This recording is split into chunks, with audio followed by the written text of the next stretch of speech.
गो। जय हिंद साथियों, Rouse academy के ऑफिशियल यूट्यूब चैनल पे आप सभी का फिर से स्वागत है। तो दोस्तों, करंट अफेयर की एक और शानदार क्लास में आपके लिए लेकर के आया हूं, जहां हम एग्जाम ओरिएंटेड न्यूज की बात करेंगे, एग्जाम ओरिएंटेड खबरों की बात करेंगे। तो चलिए देखते हैं पहला न्यूज आपका क्या है। एंड डेफिनेटली दोस्तों, जितने भी मैं खबरें आपको बताता हूं, उन खबरों से सवाल बनेंगे और जरूर बनेंगे। तो आप लोग लेक्चर में अंत तक बने रहेंगे, एक एक टॉपिक के नोट्स बनाएंगे और उसको बार बार रिवाइज भी करेंगे। रिवीजन एक ऐसा अस्त्र है दोस्तों, जो हमेशा काम आता है। तो चलिए देखते हैं पहला न्यूज आपका क्या है। पीएम मोदी ने रिसीव किया ओमान का हाईएस्ट सिविलियन ऑनर। अभी देखिए, पीएम मोदी 3 देशों की यात्रा पे गए थे, है ना। तो 3 देशों की यात्रा में जब गए तो उनको 2 ऐसे देश हैं जिन्होंने अपने देश का हाईएस्ट सिविलियन अवार्ड दिया। 3 देश कौन कौन से हैं, पहले तो ये देखेंगे आप लोग, ठीक है। पहला आप देखेंगे जॉर्डन, ठीक है, जॉर्डन गए थे। दूसरा आप देखेंगे एथियोपिया, ठीक है। दूसरा आप देखेंगे एथियोपिया, ठीक है बच्चों। और तीसरा आप देखेंगे ओमान, ओमान। ये 3 देशों में गए थे। तो 2 देशों का तो मैं आपको पहले ही पढ़ा चुका हूं, क्योंकि ये एक एक डेट को गए थे, 15, 16, 17, 18 ऐसे अलग अलग डेट को अलग अलग जगह पे अलग अलग कंट्री में गए थे। तो अभी 2 देश का तो मैं आपको पढ़ा चुका था। तीसरा ओमान। तो अभी प्रधानमंत्री नरेंद्र मोदी को ओमान का हाईएस्ट सिविलियन अवार्ड मिला, यानी कि सर्वोच्च नागरिक सम्मान। अब ये सर्वोच्च नागरिक सम्मान क्या होता है, जैसे कि भारत में भारत रत्न है सबसे बड़ा अवार्ड, उसी तरीके से ओमान का भी हाईएस्ट सिविलियन अवार्ड है, ठीक है बच्चों, याद रखेगा। तो प्राइम मिनिस्टर नरेंद्र मोदी को क्या मिला, ओमान का हाईएस्ट सिविलियन अवार्ड दिया गया, यानी कि first class of the order of Oman, ठीक है। और इस अवार्ड का नाम क्या है, ऑर्डर ऑफ ओमान। क्या नाम है, ठीक है, याद रखना, ऑर्डर ऑफ ओमान। ये हाईएस्ट सिविलियन अवार्ड है ओमान का। किसको दिया गया, तो पीएम नरेंद्र मोदी को दिया गया, नरेंद्र मोदी को दिया गया। क्लियर पॉइंट यहाँ पे, नरेंद्र मोदी को दिया गया, ठीक है, याद रखेगा। और कहां पे दिया गया, तो ओमान की जो राजधानी है वो है मस्कट। कहां पे दिया गया, वो है मस्कट, ठीक है बच्चों, याद रखेगा। तो मस्कट में दिया गया। और किसने दिया, तो वहां के जो किंग है, वहां के जो किंग है हैथम, ठीक है, किंग है वहां के जो राजा हैं, ठीक है, सुल्तान, क्या नाम है उनका, सुल्तान, सुल्तान हैथम, सुल्तान, सुल्तान हैथम, ठीक है, याद रखना, हैथम, हैथम, सुल्तान हैथम बिन तारिक, ठीक है, TARIK, तारिक, इन्होंने दिया। तो अभी ओमान का हाईएस्ट सिविलियन अवार्ड, यानी कि सर्वोच्च नागरिक सम्मान, ऑर्डर ऑफ ओमान, दिया गया नरेंद्र मोदी को। कहां पे, तो मस्कट में। किसने दिया, तो ओमान के जो सुल्तान थे उन्होंने दिया। नाम क्या है, Haitham bin Tariq. Clear point. यहाँ पे ओमान के साथ कुछ एग्रीमेंट भी हुए हैं, यानी कि कुछ ऐसे हस्ताक्षर भी हुए हैं, समझौते भी हुए हैं ओमान के साथ। चलिए उन समझौते के बारे में बात कर लेते हैं। समझौता में सबसे इंपॉर्टेंट सेपा, सेपा साइन किया गया है, ठीक है, याद रखना, सेपा साइन किया गया है। अब ये सेपा क्या होता है सर, तो आप लोग फुल फॉर्म पहले देखेंगे। सेपा का मतलब क्या होता है, कॉम्प्रिहेंसिव, ठीक है बच्चों। सेपा का मतलब क्या होता है, कॉम्प्रिहेंसिव, ठीक है, कॉम्प्रिहेंसिव, ठीक है, याद रखना। Economic, comprehensive economic, economic partnership agreement, partnership agreement, ठीक है बच्चों, पार्टनरशिप एग्रीमेंट। अब ये एग्रीमेंट जो है अलग अलग फील्ड में किया जाता है, पार्टनरशिप की जाती है। तो इसके तहत अभी ओमान ने भारत से कहा है कि आप जितना भी सामान हमारे ओमान में बेचना चाहते हो, उस पे आपको 98% एक्सपोर्ट ड्यूटी फ्री मिलेगी। यानी कि पहले 100 रुपए चार्ज करता था ओमान, हमारा सामान जब उनके देश में बिकता था तो चार्ज करता था। अभी हमें 98% की छूट मिलेगी, याद रखना, क्लियर पॉइंट। तो 98%, 98% का क्या मिलेगा बच्चों, हमें रिबेट मिलेगा, ठीक है बच्चों, एक्सपोर्ट ड्यूटी फ्री मिलेगा, ठीक है, एक्सपोर्ट ड्यूटी, एक्सपोर्ट जो मिलेगा वो ड्यूटी फ्री मिलेगा, ड्यूटी फ्री मिलेगा, समझ में आया। यानी कि 98% जो हमारा सामान होगा वो हमें ओमान में ड्यूटी फ्री मिलेगा, यानी कि ओमान उस पर कोई भी टैक्स वगैरह नहीं चार्ज करेगा। इस लिहाज से हमारा सामान हम बहुत इजीली बेच सकते हैं, सेल कर सकते हैं ओमान में। तो ये आपका अच्छा एक न्यूज बनता है, याद रखना। अच्छा एक और चीज कि जो पीएम नरेंद्र मोदी हैं, पिछले 11 साल से पीएम हैं, उन्होंने अभी तक को टोटल कितने, तो 29 29, ठीक है, 29 इंटरनेशनल अवार्ड अभी तक जीत लिए हैं। ठीक है, कितने, 29 इंटरनेशनल अवार्ड अभी तक उन्होंने जीत लिए हैं। ये इंफॉर्मेशन भी आपके पास है। ठीक है, इंटरनेशनल यानी कि जो फॉरेन अवार्ड जीत लिए हैं। चलिए बच्चों आगे देखते हैं। अगला अगला अगला अगला टॉपिक क्या था, ठीक है, विकसित भारत गारंटीड फॉर रोजगार एंड आजीविका मिशन। ठीक है, जी राम जी मिशन। अभी देखिए जी राम जी मिशन बिल पेश किया गया, कल ही पेश किया गया। ठीक है, नॉट कल 18 दिसंबर को पेश किया गया है। ठीक है, जी राम जी मिशन, ठीक है, 18 दिसंबर को हमारे संसद में पेश किया गया है। अब ये जी राम जी क्या है, तो देखिए बच्चों, जी राम जी कुछ भी नहीं है। जी राम जी मनरेगा को ही बदल दिया गया है, एमजी नरेगा को ही बदल दिया गया है। यानी कि एमजी नरेगा का नाम बदलकर एमजी एमजी नरेगा का नाम बदलकर यहाँ पे क्या कर दिया गया है, जी राम जी, यानी कि विकसित भारत, विकसित भारत, याद रखना विकसित भारत। ठीक है, विकसित भारत गारंटी फॉर रोजगार। ठीक है, क्या नाम है, गारंटी, गारंटी फॉर रोजगार। ठीक है बच्चों, गारंटी फॉर रोजगार। अब देखिए ये दिया जाता था ना रोजगार की गारंटी, किसमें, एमजी नरेगा में। ठीक है, वही यहाँ पे दिया जा रहा है। ठीक है, एंड आजीविका, एंड आजीविका, आजीविका क्या होता है, रोजी रोटी। ठीक है, आजीविका मिशन, आजीविका मिशन। ठीक है, आजीविका मिशन कहाँ के लिए, तो ग्रामीण के लिए, यानी कि ग्रामीण मतलब, ठीक है, गांव वालों के लिए। ठीक है, ये बिल पेश किया गया है जिसको हम लोग क्या बोल रहे हैं, जी राम जी, जी राम जी, जी का मतलब ग्रामीण। ठीक है बच्चों, जी आर ए एम, जी राम, जी से ग्रामीण, जी राम जी इसका फुल फॉर्म है। ठीक है, कोई बहुत बड़ा ऐसा नया नहीं आया है, ऐसा कोई मिशन। ये पुराना जो मिशन था MG NREGA, Mahatma Gandhi national rural employment guarantee act जो था, इसी का नाम बदल के कर दिया गया है क्या, यहाँ पे जी राम जी। ठीक है बच्चों, चलिए अब थोड़ा सा देख लेते हैं ये नरेगा और एमजी नरेगा क्या था। देखिए नरेगा, नरेगा पहले बना था 2005 में, 2005 में नरेगा। इसका मतलब क्या है, ठीक है, नेशनल, नेशनल, ठीक है, रूरल यानी कि ग्रामीण। ठीक है, नेशनल रूरल एम्प्लॉयमेंट यानी कि रोजगार। ठीक है बच्चों, रोजगार। ठीक है, नरेगा, जी का मतलब गारंटी, गारंटी। ठीक है बच्चों, गारंटी। ठीक है, नरेगा, ए का मतलब एक्ट। ठीक है, एक्ट, ये बनता नरेगा। 2009 में इसमें महात्मा गांधी जोड़ दिया गया। महात्मा गांधी जोड़ने से क्या बन गया, एमजी नरेगा, एमजी नरेगा बन गया। ठीक है, इसमें 100 दिन का रोजगार देने का वादा किया था यहाँ पे हमारी सरकार ने। ठीक है, याद रखना।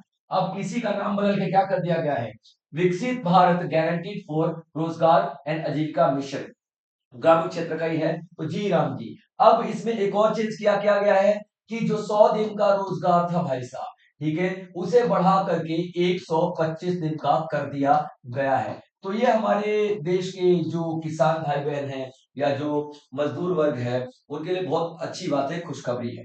अच्छा एक और चीज, ये जो दिया जाता था किसको दिया जाता था, तो ये अनऑर्गेनाइज्ड लेबर को दिया जाता था, अनऑर्गेनाइज्ड, अनऑर्गेनाइज्ड लेबर के लिए बनाया गया था। अब अनऑर्गेनाइज्ड लेबर का मतलब क्या होता है, जो मंथली सैलरी नहीं पाते हैं, जो मजदूरी करते हैं, उनको हम लोग अनऑर्गेनाइज्ड कहते हैं। हिंदी में इसको हम लोग असंगठित क्षेत्र कहते हैं, क्या, असंगठित। ठीक है, असंगठित क्षेत्र के नाम से हम लोग जानते हैं। क्लियर बच्चों, तो इसी का नाम बदल के ये कर दिया गया है। इसमें एक और प्रावधान आपको याद रखना है कि इसमें 60 दिन का छुट्टी भी दी जाएगी, 60 दिन की छुट्टी भी दी जाएगी। ठीक है, अब देखिए 60 दिन किस लिए, क्योंकि जो फसलों की कटाई जो होती है ना, काफी मजदूर जो है ना फसलों की कटाई अपने गांव में जाकर के करते हैं, या फिर बहुत सारे ऐसे काम है जो सीजन में किया जाता है उनके द्वारा, तो उस टाइम पे वो रोजगार सरकार दे भी देगी, तो वो क्या ही करेंगे। तो सरकार ने बोला टेंशन ना लो, ये 60 दिन का है ना, आपको हम छुट्टी दे देंगे, उसमें रोजगार नहीं लेकर के आएंगे, यानी आपको जो रोजगार मिलेगा 10 महीने के दौरान मिलेगा और 125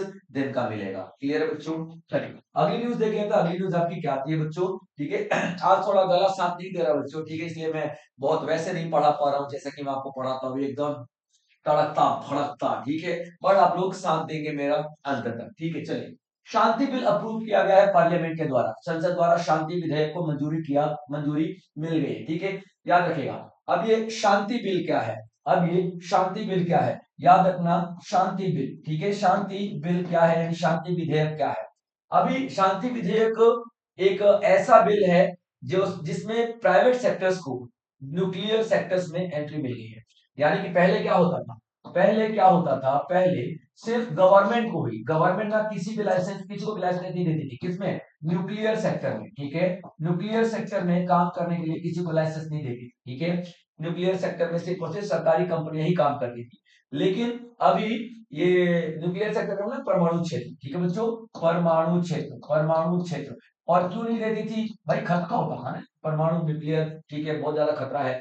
लेकिन अभी शांति बिल पेश किया जा रहा है, शांति बिल 2025 का, इसमें क्या किया जा रहा है, शांति बिल में कि अब प्राइवेट कंपनियां भी न्यूक्लियर सेक्टर में इन्वॉल्व हो सकती हैं, यानी कि परमाणु क्षेत्र में इन्वॉल्व हो सकती हैं। तो शांति बिल में क्या किया जाएगा, प्राइवेट कंपनियां जो है, ठीक है, क्या होंगी, जो प्राइवेट सेक्टर की कंपनियां जो है, ठीक है, प्राइवेट कंपनियां भी इसमें इन्वॉल्व होंगी, याद रखेगा। अब ये भी इन्वेस्ट कर सकती हैं, प्राइवेट कंपनियां भी इन्वेस्टमेंट कर सकती हैं, याद रखिएगा, क्लियर पॉइंट। पहले सरकारी क्षेत्र के लिए था, इसी के लिए इसी के लिए जो आपका ये शांति बिल लेकर के आया गया है, ठीक है, याद रखेगा। तो शांति बिल जो लेकर के आया गया है, परमाणु ऊर्जा मंत्री जितेंद्र सिंह ने कहा, ठीक है, यानी कि आपको ये भी याद रखना है, परमाणु ऊर्जा मंत्री कौन है, जितेंद्र सिंह है, ठीक है। ने कहा संसद ने भारत के परिवर्तन के लिए परमाणु ऊर्जा के सतत दोहन और विकास शांति विधेयक को मंजूरी दे दिया है, ठीक है, यानी कि अभी जो लोकसभा राज्यसभा में पास हुआ तो इसको मंजूरी मिल गई है। मैंने आपको बहुत पहले भी पढ़ाया था इसके बारे में, लेकिन तब वो बिल इंट्रोड्यूस हुआ था, अब इसको मंजूरी मिल गई है। अब देखिए प्राइवेट सेक्टर तो है ही, लेकिन इसमें एफडीआई भी अलाउ होगा, एफडीआई यानी कि फॉरेन डायरेक्ट इन्वेस्टमेंट, इसमें 49% कर दिया जाएगा। सर ये शांति, शांति का मतलब क्या है, शांति इसका नाम क्या, क्यों रखा गया है, ये थोड़ा सा बता दीजिए, ठीक है बच्चों। तो शांति का नाम रखा गया है, याद रखिएगा, शांति का फुल फॉर्म क्या है, एस से सस्टेनेबल, ठीक है, एस से सस्टेनेबल। एक मिनट थोड़ा कलर चेंज कर लेता हूं ताकि आप लोगों को डिफरेंशिएशन करने में आसानी हो जाए, ठीक है बच्चों, चलिएगा, ठीक है। तो यहाँ पे क्या है, सस्टेनेबल, ठीक है, सस्टेनेबल, ठीक है, याद रखना। एस से हार्नेसिंग, ठीक है, हार्नेसिंग, क्लियर पॉइंट बच्चों, यहाँ पे हार्नेसिंग, SHA, ठीक है, ए से आपको ये न्यूक्लियर, ठीक है, एडवांसमेंट, ठीक है बच्चों, एडवांसमेंट, याद रखना, एडवांसमेंट, ठीक है, एडवांसमेंट, ठीक है, एडवांसमेंट, ठीक है।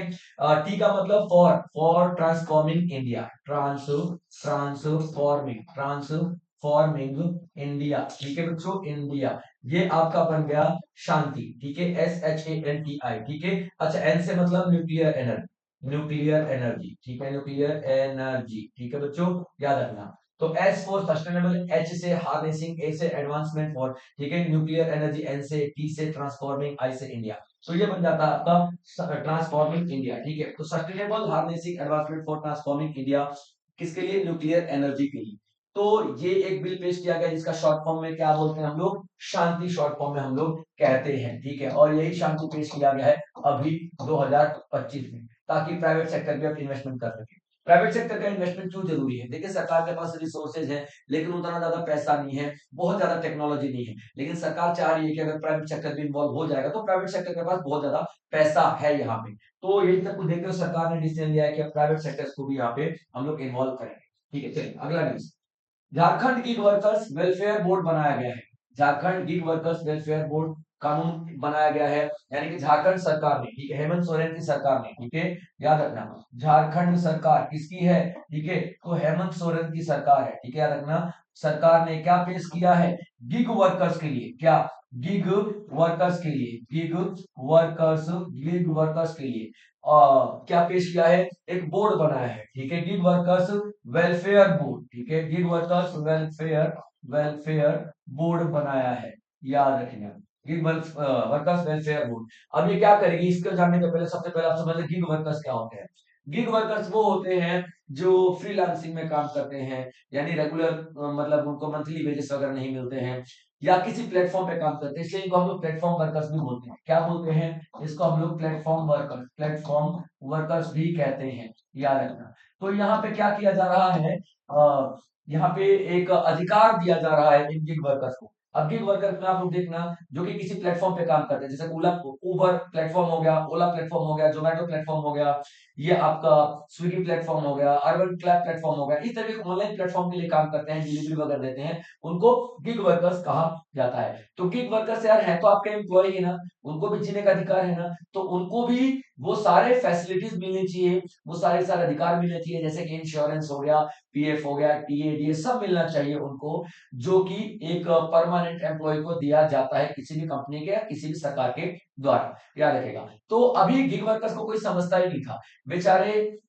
इतनी मेहनत करके बारिश में भी आपको खाना पहुंचाने आते हैं, उनको कितना मिलता है, 20 रुपए 25 रुपए मिलता है, और कंपनी भी उनको उतना ही पे करती है, बारिश है तूफान है कुछ भी हो, क्योंकि भाई उनको तो डिलीवरी रोड पे ही जाके देंगे ना, घर में बैठे बैठे थोड़ी आप लोगों को डिलीवरी दे देंगे। ठीक है, आप लोग कभी सोचो, आप लोग रात के 12 बज चुके हैं, आप लोग खाना ऑर्डर कर रहे हो, उस सर्दी में कड़कड़ाते हुए आपके पास आता है, वो सबसे ज्यादा मेहनत गिग वर्कर ही कर रहा है, आपका पेट भर रहा है।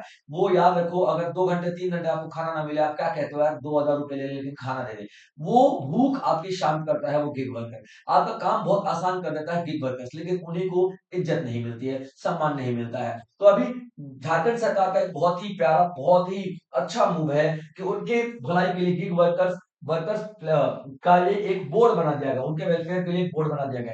कितने मेंबर होंगे इसमें, 2 मेंबर्स होंगे इसमें, 2 मेंबर्स होंगे इसमें, याद रखना, ठीक है, क्लियर पॉइंट। एक तो आपका सेक्रेटरी होगा, ठीक है, एक तो आपका सेक्रेटरी होगा, क्लियर पॉइंट। और दूसरा आपका जो जो मंत्री है, ठीक है, जो स्टेट लेवल के मंत्री है, ठीक है, स्टेट लेवल के मंत्री यहाँ पे आपको दिखाई देंगे, स्टेट लेवल मिनिस्टर, ठीक है, याद रखना, स्टेट लेवल मिनिस्टर आपको यहाँ पे दिखाई देने वाले हैं, क्लियर पॉइंट। चलिए, तो अब यहाँ पे आप देखेंगे कि झारखंड सरकार ने अप्रूव कर दिया है, ठीक है, एक कानून बना दिया, creating gig worker welfare board with in minimum 2 members, ठीक है, मिनिमम 2 मेंबर्स तो आपके यहाँ पे होने ही चाहिए। अब ये 2 मेंबर्स मिलकर के क्या, और भी मेंबर्स हो सकते हैं नो डाउट, लेकिन मिनिमम 2 मेंबर्स होंगे, मिलकर के क्या करेंगे, इनके लिए इंश्योरेंस की पॉलिसी बनाएंगे कि भैया गिग वर्कर्स को भी अभी इंश्योरेंस मिलना चाहिए। भाई आपकी जोमेटो को डिलीवरी देने जा रहा है, तो जोमेटो का ही एम्प्लॉय है ना, एक्सीडेंट हो गया तो जोमेटो उसका क्या करेगा, इंश्योरेंस भरेगा, ठीक है, इनका पीएफ, ठीक है, इनको डीए, इनको टीए, सब कुछ मिलना चाहिए। गिग वर्कर्स के अधिकारों के लिए क्या बनाया गया है, भारत सरकार के द्वारा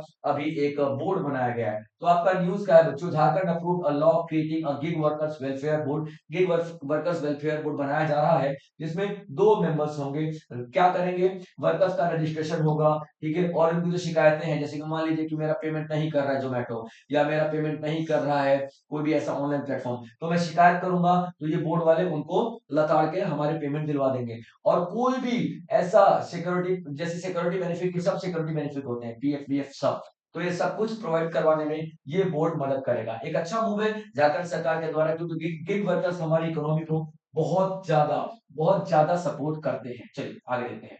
8 ब्लैक कैप्ड, ठीक है, Capuchin black capped Capuchin monkey import किए जा रहे हैं बनरघट्टा बायोलॉजिकल पार्क के लिए, ठीक है। अभी देखिए, जो भारत सरकार है काफी ज्यादा कोशिश कर रही है कि इकोलॉजी में या इकोसिस्टम में अपना योगदान दे सके। तो अभी यहाँ पे देखिए कि 8 ब्लैक कैप्ड बंदरों को लेके आया जा रहा है, ठीक है, कौन से, कैपुचिन बंदर को लेकर के आया जा रहा है, याद रखना, कितने बंदर है ये, ठीक है, तो 8 बंदर हैं। कौन से बंदर है, कैपुचिन बंदर है, कौन से, तो कैपुचिन बंदर हैं, याद रखना, कैपुचिन बंदर हैं, क्लियर पॉइंट बच्चों। और ये साउथ अफ्रीका से हैं, ठीक है, साउथ अफ्रीका से इनको लेकर के भारत आया जा रहा है, ठीक है। और कहां पे इनको उतारा गया है, तो बेंगलुरु इंटरनेशनल एयरपोर्ट पे, ठीक है, बेंगलुरु इंटरनेशनल एयरपोर्ट पे इनको उतारा गया है, ठीक है, याद रखना। अब इसका क्या मतलब है सर, बेंगलुरु इंटरनेशनल एयरपोर्ट पे इनका नाम अब चेंज किया गया है, बिल्कुल, इसलिए मैं आपको बताना चाह रहा था, ठीक है।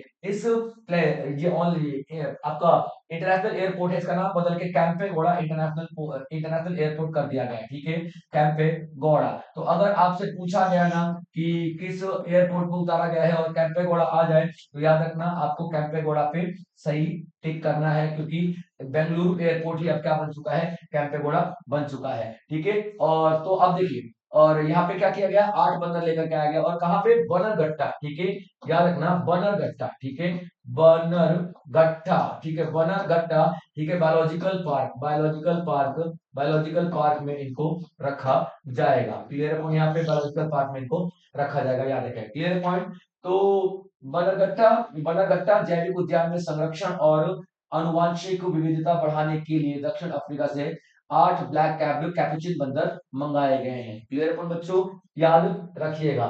तो ये इंपॉर्टेंट न्यूज है हमारे हमारे जो हमारे एग्जाम पॉइंट ऑफ व्यू से, या फिर कोई भी अगर आप एग्जाम दे रहे हैं जिसमें इकोसिस्टम का फिर एनवायरनमेंट का सेक्शन आता है उसके लिए। ठीक है बच्चों, चलिए अब ये जो बंदर है, ठीक है, जिसका नाम है कैपुचिन बंदर, इसका एक वैज्ञानिक नाम भी है, साइंटिफिक नाम भी है। ठीक है, साइंटिफिक नाम भी है, ये भी आप लोगों से पूछा जा सकता है। इस प्रजाति को क्या बोलते हैं हम लोग? सेपाजस। क्या बोलते हैं हम लोग? सेपाजस। सेपाजस अपेला, सेपाजस अपेला के नाम से जानते हैं, सेपाजस अपेला। ठीक है, तो आपसे क्या क्या सवाल पूछा जा सकता है? कितने बंदर लाए गए हैं? तो 8 बंदर लाए गए हैं। कहां से लाए गए हैं? तो साउथ अफ्रीका से लाए गए हैं। और कहां के लिए? तो बनरघट्टा बायोलॉजिकल पार्क के लिए लेकर के आए गए हैं। इनका नाम क्या है? तो कैपुचिन मंकीज, कैपुचिन बंदर इनका नाम है। इनका जो साइंटिफिक नाम है, वैज्ञानिक नाम है, वो क्या है? एपेजस अपेला इनका नाम है। क्लियर पॉइंट यहाँ पे। और इन सबको बंदर जो आए हैं, इनको परमिशन किसने दिया है? याद रखना, तो सेंट्रल जू अथॉरिटी जो केंद्र सरकार के अंडर में आती है, इसने इनको ये परमिशन दिया है। क्लियर है बच्चों, सारी की सारी इंफॉर्मेशन आपके लिए इंपॉर्टेंट हो जाती है और आप लोग नोट करते हुए चलेंगे। चलिए आगे देखिए, आगे बढ़ते हैं। ठीक है, Sushant Sharma appointed MD and CEO of Airtel India. Airtel India के जो सीईओ, किसको? ठीक है, नॉट सुशांत, दिस इज शाश्वत शर्मा। ठीक है बच्चों, शाश्वत शर्मा। ठीक है, शाश्वत, ठीक है, शाश्वत शर्मा, ठीक है बच्चों, याद रखना, शर्मा को क्या बनाया गया है? CEO and MD of Airtel India. Airtel India, ठीक है, एयरटेल इंडिया। क्लियर पॉइंट यहाँ पे। भारती मित्तल जी ने ये डिसीजन लिया है। तो सुशांत शाश्वत शर्मा को अपॉइंट किया गया CEO and MD of Airtel India. 1 जनवरी 2026 से इनको अपॉइंट किया जाएगा और 5 साल तक का इनका कार्यकाल रहेगा। ठीक है, कितने साल तक का? 5 साल का इनका कार्यकाल रहने वाला है। कार्यकाल इनका रहने वाला है 5 साल तक का। Clear point. और ये किसको रिप्लेस करेंगे? याद रखना, गोपाल विट्टल को रिप्लेस करने वाले हैं। Gopal Whittle, Gopal Whittle. ठीक है बच्चों, याद रखना, किसको रिप्लेस करेंगे? ये रिप्लेस करेंगे गोपाल विट्टल को, गोपाल विट्टल को रिप्लेस करेंगे। ठीक है बच्चों, याद रखना। अब देखिए, जो ये इस तरीके का अपॉइंटमेंट वाली न्यूज आती है ना, होती तो इंपॉर्टेंट है, लेकिन इससे ज्यादा आपको नहीं पूछा जाएगा, यानी कि इनफ है आप लोगों के लिए। किसको रिप्लेस किया, किस कंपनी ने अपॉइंट, किसको अपॉइंट किया गया, किसको किसको रिप्लेस करके अपॉइंट किया गया, किस कंपनी ने किया, किस पद पे किया। याद रखना, शाश्वत शर्मा को अपॉइंट किया गया किस पद पे? तो सीईओ एंड एमडी के पद पे। किसने किया? तो एयरटेल इंडिया ने किया, और भारती मित्तल का डिसीजन है ये। और कितने साल के लिए? 5 साल के लिए। किसको रिप्लेस किया? तो उस टाइम सीईओ कौन थे? गोपाल विट्टल। तो गोपाल विट्टल को अभी रिप्लेस किया गया है। ठीक है बच्चों, चलिए आगे देखते हैं अगला। Deepinder Goyal tops Hurun India top 200 self made entrepreneurs. Deepinder Goyal Hurun India के शीर्ष शीर्ष 200 स्वनिर्मित उद्यमियों में से उद्यमियों में टॉप पे आए हैं। अभी देखिए क्या कहा गया है। ये दीपेंद्र गोयल जो है, ठीक है, ये आप देख रहे हो, ठीक है, क्या नाम है इनका? दीपेंद्र गोयल। ठीक है, दीपेंद्र गोयल, गोयल। ठीक है, ये सबसे अमीर कौन से हैं? ये सबसे सबसे अमीर बन गए हैं। ठीक है, अमीर भारतीय बन गए हैं फिलहाल। याद रखना, सुनो सुनो सुनो, ऐसा नहीं कि अब अडानी और अंबानी को ये टक्कर दे रहे हैं। ये कौन से अमीर भारतीय बन गए हैं? ठीक है, जो कि ऑन्टरप्रेनर, जो कि सेल्फ मेड ऑन्टरप्रेनर है, सेल्फ मेड ऑन्टरप्रेनर है। ठीक है, सेल्फ मेड, यानी कि इनका कोई ऐसा पीछे का रिकॉर्ड नहीं है, खुद ही शुरू किया, एक प्लेटफॉर्म पर अमीर बन गए। ठीक है, सेल्फ मेड ऑन्टरप्रेनर बन चुके हैं, ये याद रखना। ठीक है, ऑन्टरप्रेनर बन चुके हैं। क्लियर पॉइंट, याद रखना। क्या नाम है इनका? दीपेंद्र गोयल। ठीक है, याद रखना। और दीपेंद्र गोयल जो कि एटर्नल या फिर जोमेटो का ही नाम एटर्नल रखा गया है एक सेक्शन का, जो कि जोमेटो के ऑनर है। ठीक है, किसके ऑनर है? जो कि जोमेटो या फिर एटर्नल के ऑनर है। इन्हें नंबर 1 पे घोषित किया गया है। किस लिस्ट में? इनको नंबर 1 पे घोषित किया गया है कि ये लोग ऑन्टरप्रेनर्स हैं, जो कि स्टार्टअप करने वाले, और जिन्होंने सबसे ज्यादा प्रदर्शन किया है। इनका कोई बैकग्राउंड नहीं है कि इनका बाप दादा बहुत प्रॉपर्टी छोड़ के गए थे, नहीं, इन्होंने जोमेटो स्टार्ट किया, और अभी जोमेटो बहुत ज्यादा अच्छा काम कर रहा है। ठीक है, तो नंबर 1 पे आप देखेंगे, ठीक है, दीपेंद्र गोयल को। और दूसरे नंबर पे आप देखेंगे राधा कृष्णा दमानी को, जिनका डी मार्ट है। ठीक है, राधा कृष्णा दमानी। ठीक है, डी मार्ट। ठीक है बच्चों, डी मार्ट, राधा कृष्णा दमानी, राधा कृष्णा कृष्णा दमानी, ठीक है, ये आपको सेकंड रैंक पे मिल जाएंगे। क्लियर है पॉइंट बच्चों, याद रखना। उसके बाद राहुल भाटिया और राकेश गंगवाल, जिनका इंडिगो है, इन तीनों ने हुरून का जो लिस्ट है, ठीक है, हुरून का जो अमीरों का लिस्ट है, हुरून का जो अमीरों का लिस्ट है, और हुरून का जो अमीरों का लिस्ट है उसको क्या बोलते हैं, millennia list. Hurun millennia list, millennia millennia millennia list के नाम से हम लोग जानते हैं। हुरून का मिलेनिया लिस्ट बनाई है हुरून ने, और उसमें एक तीन टॉप पे है, number 1, number 2, number 3। Deepinder Goyal जो जोमेटो का ऑनर है, राधा कृष्णन दमानी जो कि डी मार्ट के ऑनर है, राहुल भाटिया और राकेश गैनवाल जो कि इंडिगो के ऑनर है। क्लियर पॉइंट बच्चों, याद रखना सारा का सारा नाम आपके लिए इंपॉर्टेंट है। ये लिस्ट बनाई जाती है उन लोगों की जो कि सेल्फ मेड है, किसी कंपनी को उन्होंने विरासत में हासिल नहीं किया, इन्होंने खुद ही कंपनी बनाई और खुद ये इस मुकाम पर पहुंचे हैं। तो हुरून ऐसे लोगों की भी लिस्ट बना रहे हैं। ठीक है बच्चों, चलिए अब आगे बढ़ते हैं। अगला जो न्यूज आता है, इंडिया की team Phonetics Odyssey wins NASA Space Apps Challenge 2025। भारत की टीम फोनेटिक्स ओडिसी ने नासा स्पेस एप्स चैलेंज 2025 जीत लिया है। ठीक है, याद रखना। तो नासा जो है, ठीक है, नासा जो है एक स्पेस ऐप चैलेंज लाती है, ठीक है, स्पेस स्पेस ऐप एक स्पेस ऐप चैलेंज लेकर के आती है। ठीक है बच्चों, चैलेंज लेकर के आती है। इस चैलेंज में क्या किया जाता है, पूरी दुनिया से इनविटेशन किया जाता है, ठीक है, पूरी दुनिया से वर्ल्ड वाइड इनविटेशन मंगाया जाता है, वर्ल्ड वाइड इनविटेशन मंगाया जाता है। अब किस चीज का इनविटेशन मंगाया जाता है कि भैया आप आओ, जैसे टेक्नोलॉजी वाली चीजें है ना, आप आओ और समस्याएं देखो, पूरी दुनिया में इंटरनेट की समस्याएं क्या है, नेट की समस्याएं, सॉफ्टवेयर की समस्याएं क्या है, और आप उसको दूर कर दो। तो सर मुझे कैसे पता चलेगा कौन सी समस्या का दूर करना है, तो समस्या भी आप ही को खोजनी है और समाधान भी आप ही को खोजना है। जैसे कि आप देखते हो ना, शार्क टैंक में लोग जाते हैं, तो ये जो शार्क थोड़ी बताते हैं कि आपको इस समस्या का समाधान ढूंढने के लिए प्रोडक्ट बनाना है। नहीं, जो लोग जाते हैं वो बताते हैं कि लोगों को अक्सर ये समस्याएं आती हैं और हमने उन समस्याओं को दूर करने के लिए ये एप्लीकेशन, ये प्रोडक्ट बनाया है। इस तरीके से समस्याएं को दूर करने के लिए आपको प्रोडक्ट बनाना है। तो ये नासा कंडक्ट करती है, याद रखना, नासा कंडक्ट करती है। ठीक है, तो इंडिया की टीम जो है, ठीक है, फोटोनिक्स ओडिसी, ठीक है, फोटोनिक्स ओडिसी, किसने, इंडिया की कौन सी टीम है, ये जीत चुकी है इस बार। भारत की टीम, भारत की टीम कौन सी है, फोटोनिक्स ओडिसी, ठीक है, याद रखना, फोटोनिक्स, फोटोनिक्स ओडिसी, ठीक है, ओडिसी, ठीक है, याद रखना, फोटोनिक्स ओडिसी, ठीक है, ओडिसी, ठीक है, ये जीत चुकी है। और ये भारत के लिए बहुत इंस्पिरेशन की बात है, क्योंकि भाई नासा में जाकर के अवार्ड जीतना अपने आप में एक बड़ी बात है। और कौन सा चैलेंज है, नासा का स्पेस एप्स चैलेंज है 2025 का। अब देखिए इन्होंने क्या किया है, ये जो हमारी फोटोनिक्स ओडिसी है, इन्होंने सैटेलाइट इंटरनेट कॉन्सेप्ट दिया है। सैटेलाइट इंटरनेट, इन्होंने देखा कि यार जो गांव में पहाड़ों वाले एरिया में या बहुत सारे गांव में तारों के जरिए इंटरनेट नहीं पहुंच पा रहा है, तो इन्होंने सैटेलाइट इंटरनेट बनाया है। यानी कि अगर मान लीजिए मैं किसी पहाड़ी एरिया में रह रहा हूँ, ठीक है, मान लीजिए कि मैं किसी ऐसे एरिया में रह रहा हूँ जहाँ पे इंटरनेट नहीं जा सकता है, तो डायरेक्ट सैटेलाइट से मेरा इंटरनेट चलेगा डायरेक्ट, यहाँ पे तार वार की कोई जरूरत नहीं पड़ेगी। इस तरीके की प्रॉब्लम को इन्होंने सॉल्व किया है। अब अगर ये प्रॉब्लम को नासा रिकमेंड करके और भारत में अप्लाई कर देता है, पूरी दुनिया में अप्लाई कर देता है, तो जैसे पहाड़ी क्षेत्र है या बहुत सारे ग्रामीण एरिया है जहाँ पे इंटरनेट की फैसिलिटीज नहीं है, डायरेक्ट डायरेक्ट सैटेलाइट से इंटरनेट का इस्तेमाल किया जा सकता है। इस तरीके से तकरीबन 700 मिलियन अंडर सर्व्ड इंडियंस को बहुत अच्छी सर्विसेज मिल जाएंगी इंटरनेट की। Clear point. तो भारत की टीम फोटोनिक्स ओडिसी ने नासा स्पेस एप्लीकेशन चैलेंज 2025 में मोस्ट इंस्पिरेशनल अवार्ड जीता है। इस टीम ने सैटेलाइट इंटरनेट का ऐसा विचार प्रस्तुत किया जिसका उद्देश्य देश के 70 करोड़ वंचित लोगों को इंटरनेट से जोड़ने का कार्यक्रम करना है। ठीक है बच्चों, चलिए आगे देखते हैं अगला न्यूज क्या आती है।